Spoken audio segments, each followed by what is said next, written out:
everybody. How you doing today? Today we're going to discuss Miles Davis. I'm going to do an episode on Miles every week or two. There's just so much different ground to cover. A long career, some controversy,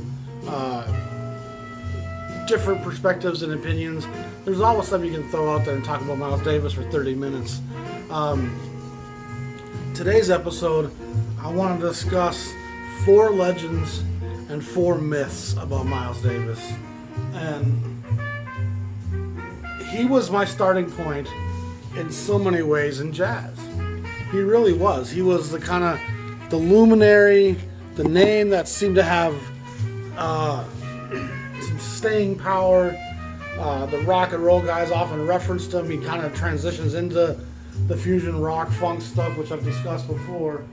And so as a young classic rocker with a heavy metal background, kind of, Bitches Brew, in a silent way, some of those records really were easy for me to hear at that point. And he was always a huge shadow over the rest of jazz for me. And a lot of his albums came first.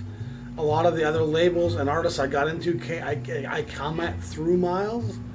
But in a way, when you're a newbie into jazz, the marketing power behind Miles Davis still today, being that he was on Columbia, one of the major labels that's still a major label, it just keeps that name so in people's mouths, so on the forefront, that he's really kind of been elevated above the rest of his peers.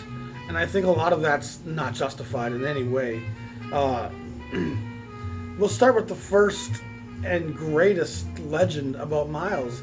And the legends are going to be valid. They're going to be absolutely legit. And the myths are going to be things that we're going to try to shoot some bullet holes through.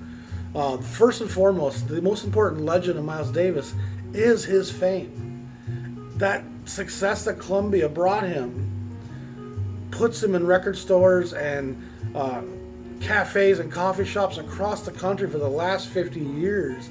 He's one of the first names in jazz.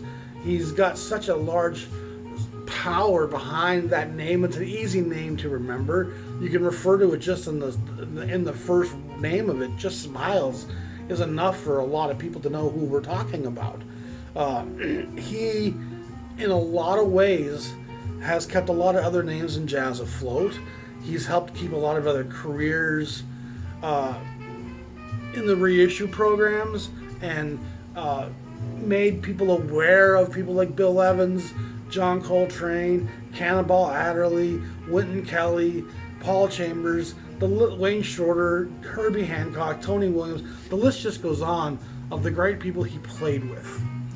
And his luminosity is going to shed light on those other artists.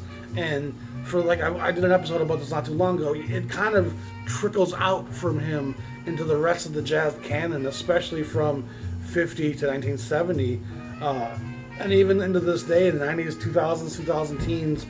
He is the primary name, the first name that people collect, and he just has such a huge reputation that he does keep jazz a part of the marketplace. As small as it is, he is still a part of the marketplace, and his power and luminosity is what keeps a lot of the other names and records being reissued.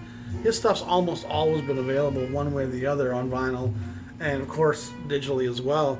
But that's absolutely one of the legends of Miles. You know, the fame that he possibly doesn't quite deserve has been good for the overall kingdom of jazz. You know, the fame of Livingston makes all other explorers noteworthy. And Miles has done a great job of that. Some of that's vicariously just through the business side of things. I don't think most people in 1955 would have seen Miles' stature in jazz today, or even had a guess at it. And I'm guessing if they had to have guessed, he would not have been a name that people would have thrown out there. Maybe more so in 59, 60, when that great first quintet's making those records. Maybe then people would be like, he's going to be the only name remembered. But for a lot of people, the only name they can come up with when you mention jazz is Miles Davis. And I don't think anybody in 1953, 56 would have been guessing that. You know, it's certainly been skewed through the vision of the modern day based off of record sales and the commercial viability of his music. And he's done a great job with that. And a lot of his records are commercially approachable. The stuff with Gil Evans, Sketches of Spain, that record's always going to have a commercial appeal that's going to make it something that your girlfriend will like.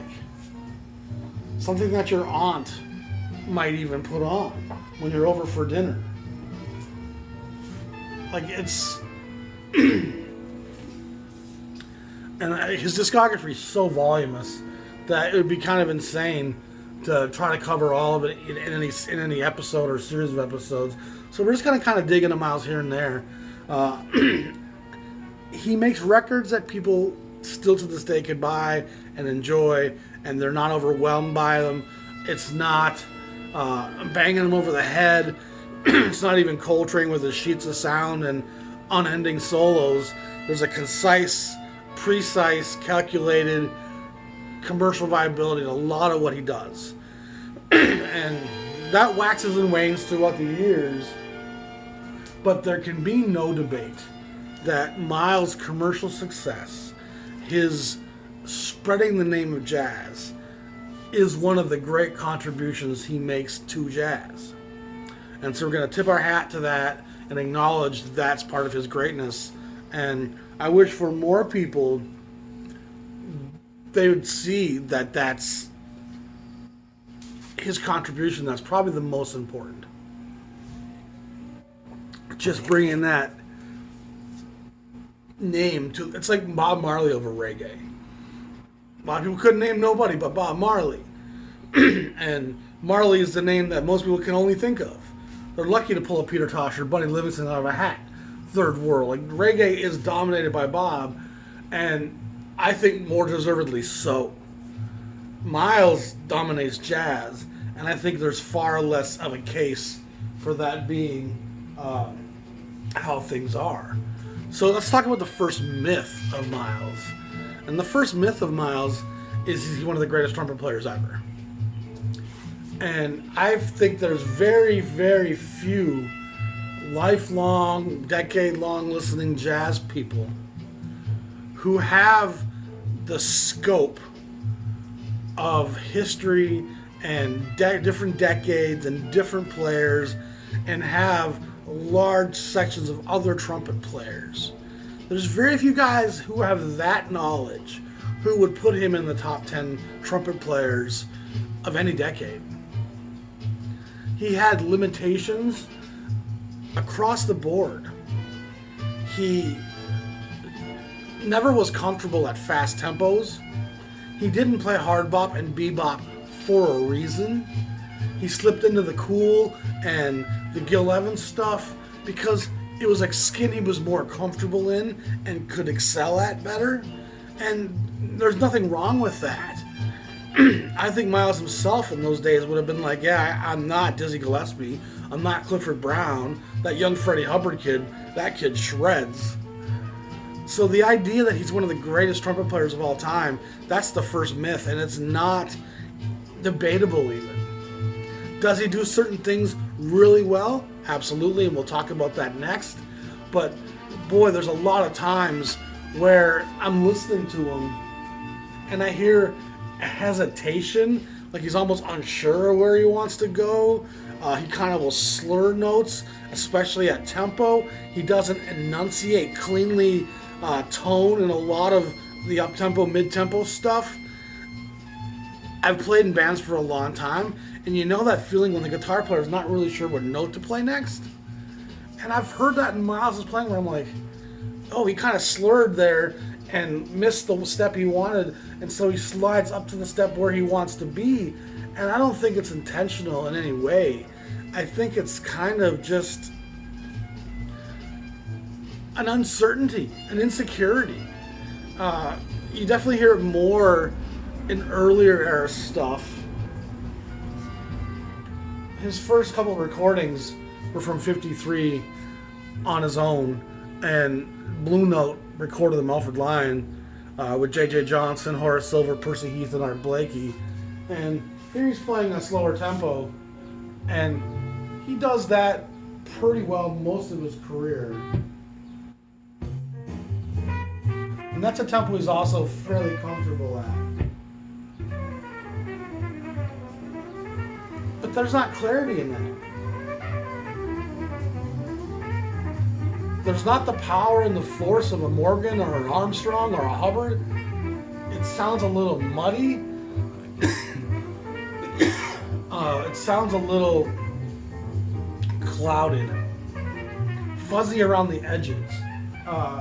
Again, perhaps it's a bit of a lack of confidence, but I think he leaves the Gillespie Parker bebop era behind fairly quickly for a reason.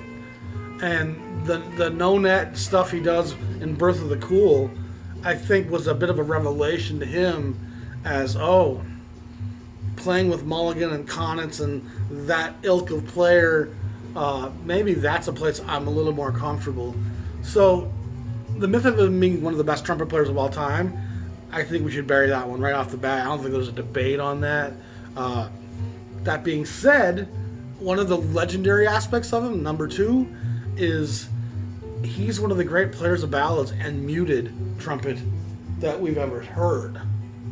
Once he started playing with that mute and emoting some of his experience and personality into that horn, I think he really kind of finds his niche, and he does it well. And I just want to reiterate here, we've talked about experience, environment, and personality. Miles' middle-class upbringing, almost a silver spoon in his mouth, his going to Juilliard and dropping out to hang out with Parker, his dad being, like I said, upper middle class. They had their own little farmstead. He was a dentist living outside of St. Louis. Miles never really fit in with the black community, and he definitely was never going to fit in with the white community in the 1940s and 50s, and I think that creates a resentment in him and a bitterness. And what I often mistook as kind of passionate, soft love talking, it now comes off to me much differently now that I hear jazz in this light. It sounds much more dissatisfied with his role in the kingdom. And I feel like his ego and his insecurity are demanding he have a different lot in this life. And he honestly sounds pissed off a lot.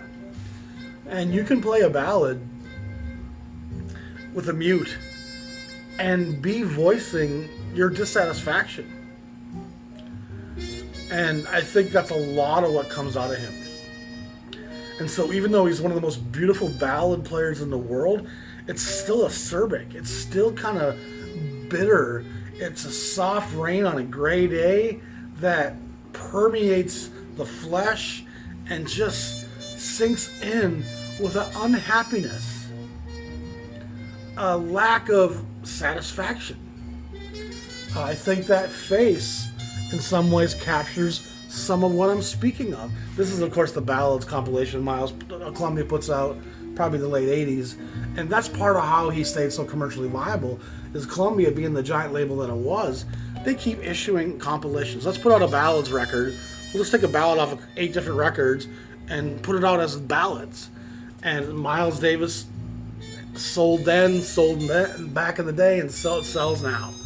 You can put anything on with Miles Davis on it, and the power of marketing.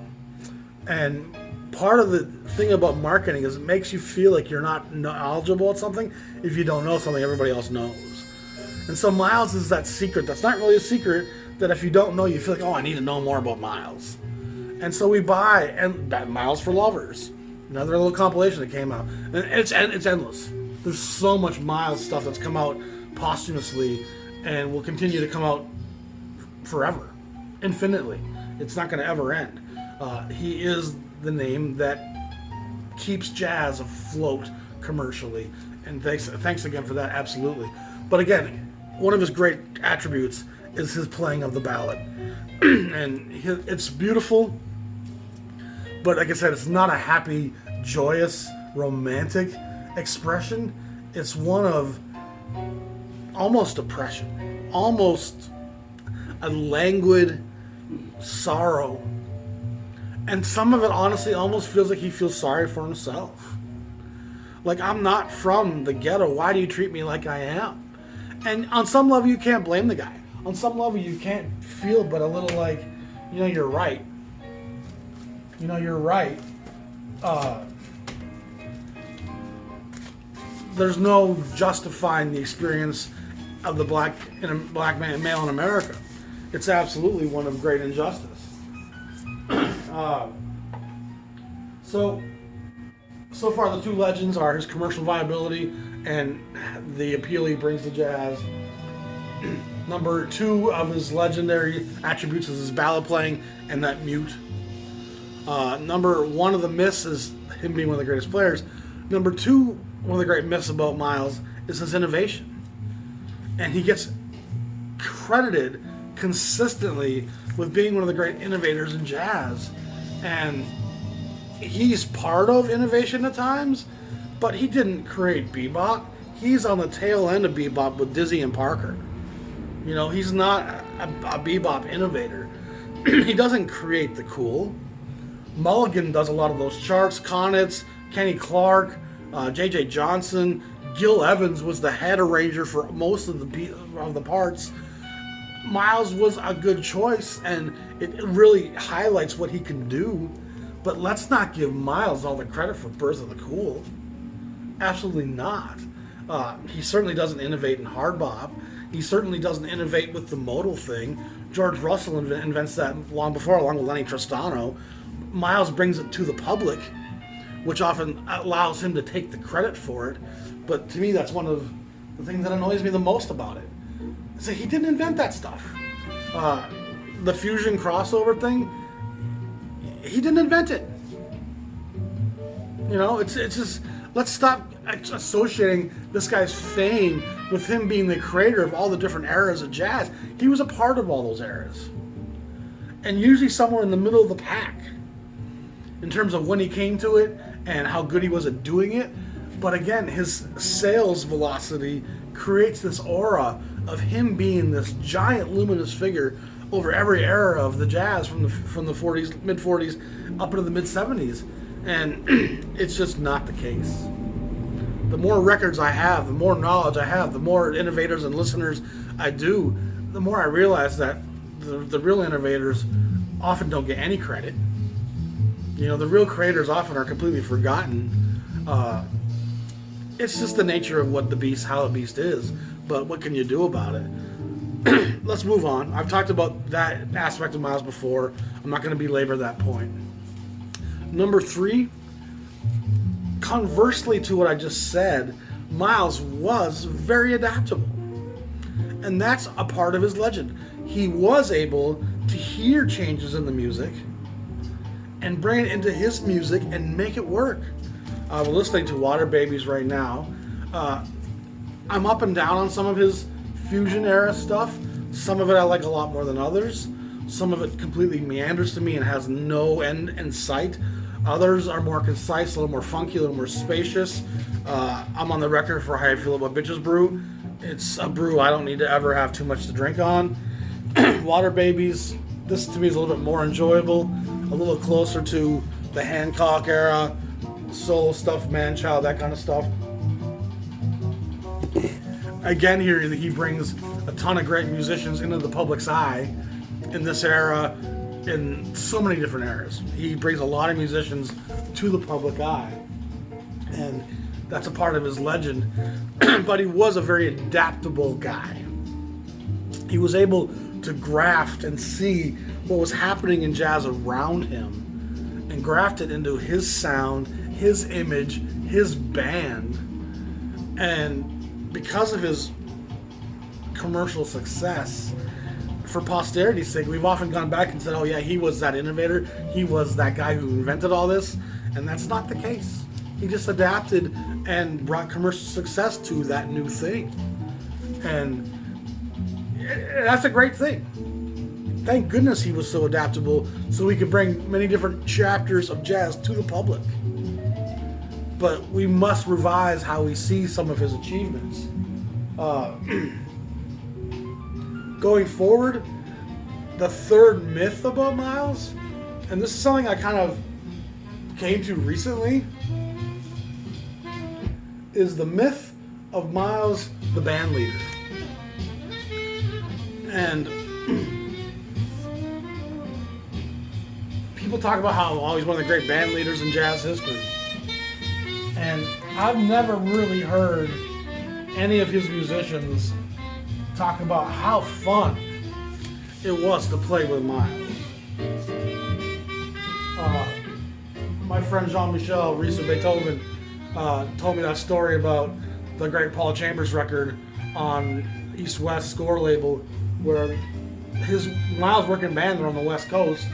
Miles up and checks out of the hotel without telling his band members. Kenny Drew, Paul Chambers, John Coltrane, Philly Joe Jones, just leaves him on the West Coast penniless. That's not a great band leader. I feel a lot of his band members were intimidated by him, in part because of his commercial success. I feel like his place in jazz commercially intimidates a lot of the guys he hires to work with him.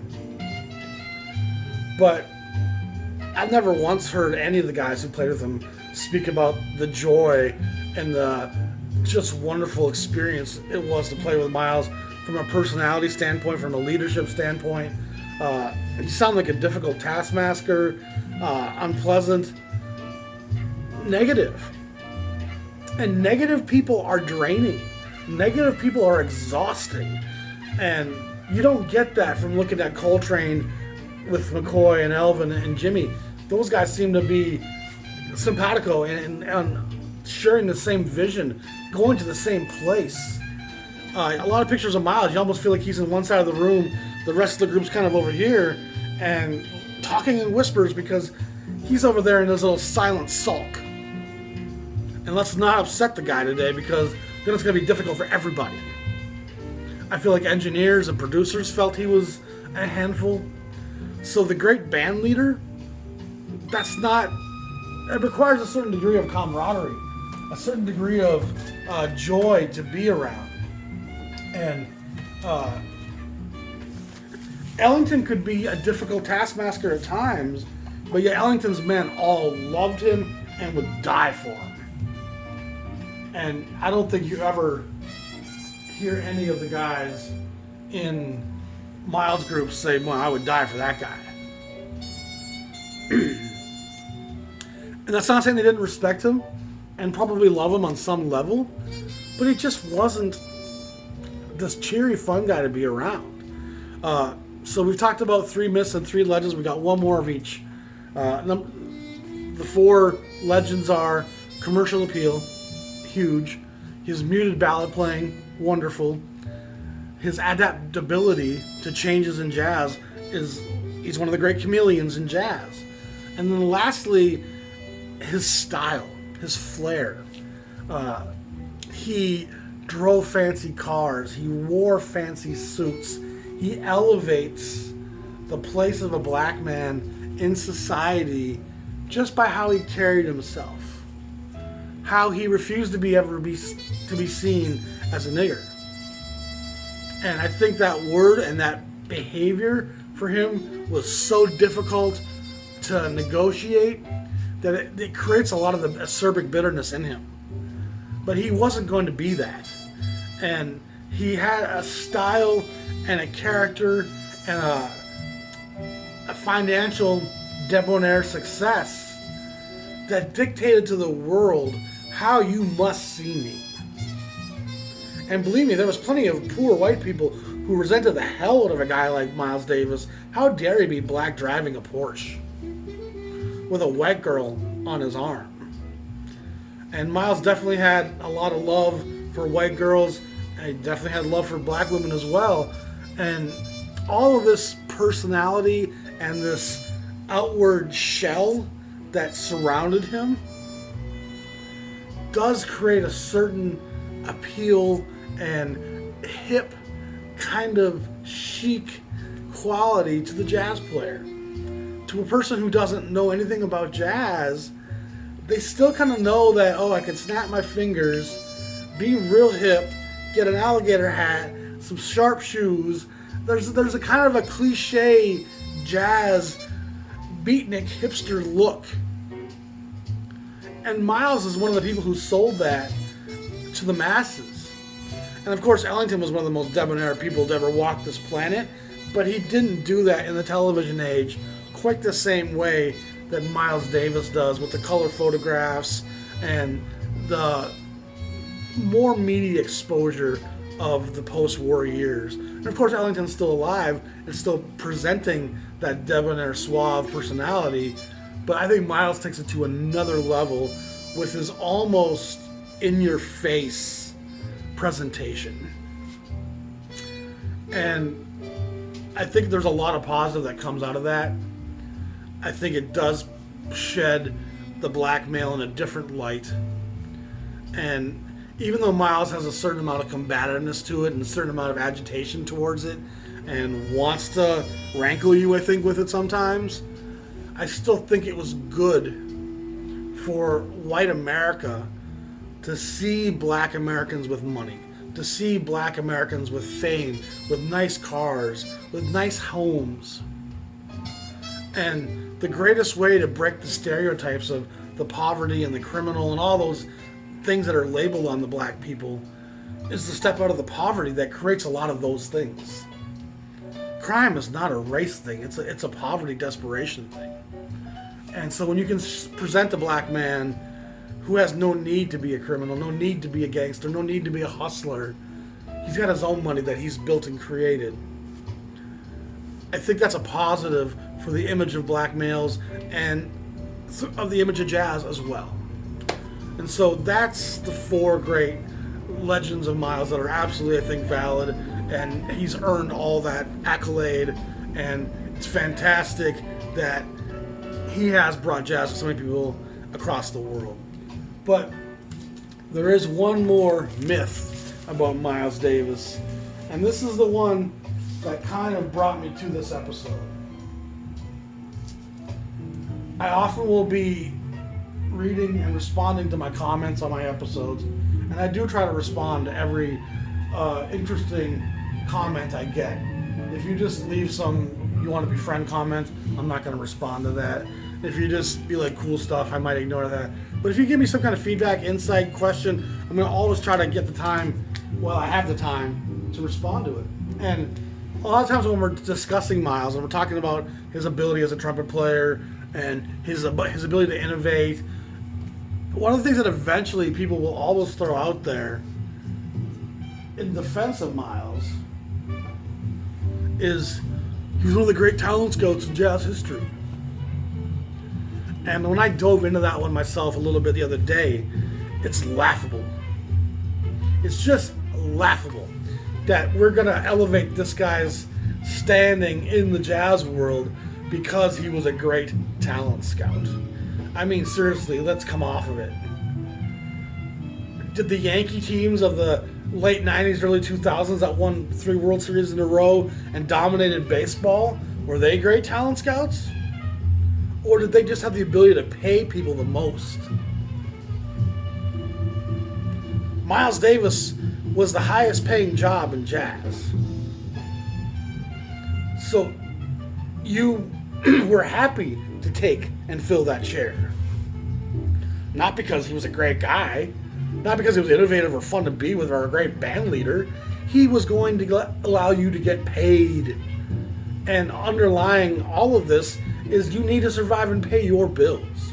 So if I can spend 2 years with this guy, unpleasant as it might be, it's going to bring me a lot of fame and recognition, and it's going to put money in my pocket. And the idea that Miles was out scouting high schools looking for talent? Come on. Miles was out going to the nightclub looking at anonymous players? No fucking way. Miles Davis being who he was, he could pick any player in jazz he wanted to. And it's not like any of the people who joined his great groups were anonymous before he brought them to the table. Hancock had records on Blue Note. Shorter had records on VJ and Blue Note. Coltrane had records on Prestige. You know, Philly Joe Jones, go down the line. Wynton Kelly, he had records at Riverside and early at Blue Note in the early 50s. And you talk about his talent scout ability, there's as many fails in Miles' drafting of people to be in his groups as there were successes. On this great record, Sam Rivers plays. Sam Rivers and Coltrane were not very complimentary of each other on stage. Sonny Stitt joins Miles for a little while. Sonny couldn't stand to be there. Not a good fit. Hank Mobley joins Miles' group for a number of years in 60, 61 or so. Between Coltrane and Shorter, Mobley was not a good fit. I think they tried to fill the same space tonally and melodically in the same octaves, and I think they countered each other, and Miles probably felt threatened by Mobley's sweet, creamy sound taking his light. Coltrane didn't do that. Coltrane was off on his own planet, allowing Miles to be Miles. Mobley kind of does what Miles does, plays soft, beautifully, melodically, tonally in the center. No screeching, no squealing. Mobley was a beautiful player. And you're going to go up on stage and take away from my spotlight? I don't think Miles enjoyed that in any way. And so there's a long list of guys who played with Miles for brief periods of time where there was no chemistry, where there was no magic. And the players that did have success with Miles, it wasn't like he was out there beating the bushes going, I need to find the next new thing on saxophone. No, he heard guys that were getting rave reviews, who were having success on their own, with their own groups or as sidemen elsewhere, but were climbing the ladder in jazz in terms of respect and adulation in jazz circles. And Miles Yankee Davis cherry-picked them. I'm going to take me a Wayne Shorter. I need a little Ron Carter. I could use a side of Wynton Kelly, a little Bill Evans. Oh, I need some John Coltrane. Tony Williams. He had the ability to pick anybody he wanted. And I don't think very many guys turned down the opportunity to sit with Miles. And even though some guys walked away from it rather quickly, the money is what kept you there. Johnny Damon, if I remember correctly, joined the Yankees after being a Red Sox for a long time, and even had to cut his hair and shave his beard off. Not because he liked pinstripes so much. Not because he thought the Yankees were the most innovative and best leaders in baseball. It was the money. So the notion that Miles Davis was some incredible band leader and the most innovative player and that he was this incredible talent scout? Come on. It's absolutely ridiculous. And I have a hard time with some of the people who want to argue with me constantly. And I just think you need to broaden your scope. You know, I wonder how many of the people who argue with me on some of these points have more than 100 records, and half of them being Miles Davis. And I'm not saying this to turn you off jazz or to invalidate the records that you got. Miles Davis is a super important part of jazz history, absolutely. He is one of the great figures and great luminaries in the field of jazz. But his popularity and his commercial success has elevated him to the place where he's receiving accolades he just doesn't deserve. He's not one of the greatest trumpet players ever. There's 24 guys that could shred him off a stage. A guy like Freddie Hubbard's enunciation and articulation and melodic force and his control, Miles will often tail off towards the end of a long run, especially at tempo. Hubbard or Clifford Brown will enunciate every part of that roller coaster until they want that ride to end. There's just a power and a force to some players. Miles Davis doesn't have that. You know, he's inferior to a lot of the great trumpet players of the 50s and 60s. He still was a huge figure. He still does so much for jazz. This is not a rip on Miles session. Let's just figure out and debate with some common sense what was his great innovations, what was his great contributions, and what perhaps are we giving him too much credit for, just based on his popularity. So that kind of wraps it up. I think tomorrow we're going to dig into Wynton Kelly. I'm not sure. We'll see how the day goes. But I just wanted to kind of express that because I was talking to someone the other day and they're talking about the guy as a talent scout. And I'm like, one more time I can just shoot bullet holes through people's assumption that this is why he was great. He wasn't a great talent scout. He just could pay you better than anybody else could. And it's hard to be the Yankees and not surround yourself with talent when you got the deepest pockets. Was there a better paying job in jazz? From 1956 through 1980? Was there a better paying job in jazz than being in Miles' group? I doubt it. Just the scope alone of going from a Blue Note or a Prestige or a Riverside or one of those small little jazz labels that was paying you pennies on the dollar compared to what a massive label like Columbia could do. I bet you it's a 70-60% increase in pay scale from where you're at in the minor leagues in these small labels like Blue Note versus where you get to in the major leagues, RCA, Capitol, Columbia. Those guys are paying you on a different level. So, again, I appreciate your comments and feedback. I'm sure a few of you are going to be a little upset with me. That's okay. That's what this is for. We're going to debate and talk about it.